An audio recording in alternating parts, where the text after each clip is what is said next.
idanuwana farin ciki nishadin rayuwa ya sanadin samuwar jikina wanda ka sanya san shi zuciya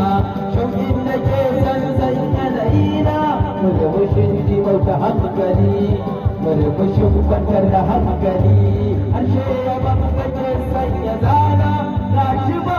ilimi a gona zafin sankana ta kona raina ni kai zama mai maso da kauna wannan ka san babu shi a raina kai ne zina zance na kai ne ke tashi in kwana ya mahamudu kai ne bariya ya bafakar ya ba kai ne a zuciyata da kai na fake mai musamman ba shiga wahala yau salatin kamar yawa a gare shi bai ɗauke damuwa maganin wani na rayuwa ya wanda san sake ta hawa ƙaunar sake kashe kishin ruwa sai zuciya da samu nutsuwa imani ya yi ta karuwa farin ciki ya yi ta samuwa da mu da shi babu rabuwa sakin da kuwa da tawuwa da kyauta ruwa sirrin samun babin da sha'uwa gari da shi ke ta jam ya same shi na ga makaruwa zubar hawaye na da duwa wuyin kana sun gaza tsayiwa zubar hawaye na da duwa da shi suke so su yi haduwa da abbatar shirai na ke haduwa muradin zuciya mafakar hadin da bukai ne a zuciyata da kai na fake mari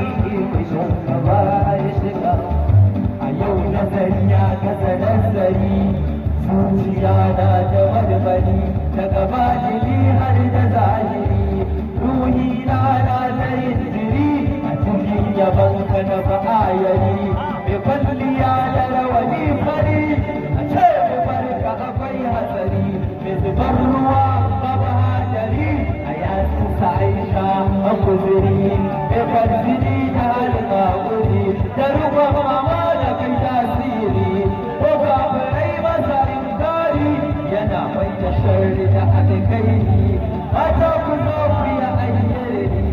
alin sako ake tsari a yi tafi tsawon bari bakar alfiya da bakar halittu kai ne ya zuciyata da kai da fage mai mai san kawa ya shiga a nesa za ka ji kamshin sa ƙur'ani shi ne ɗabi'arsa annabin mu baya sa'insa baya faɗa don kafarinsa ya biya wa arni bashinsa annabo yana yi shaidarsa gaskiya ko ce ɗabi'arsa sahabbai suna jin kunyarsa ranar washar shi ke da isa wa ya kai shi ko da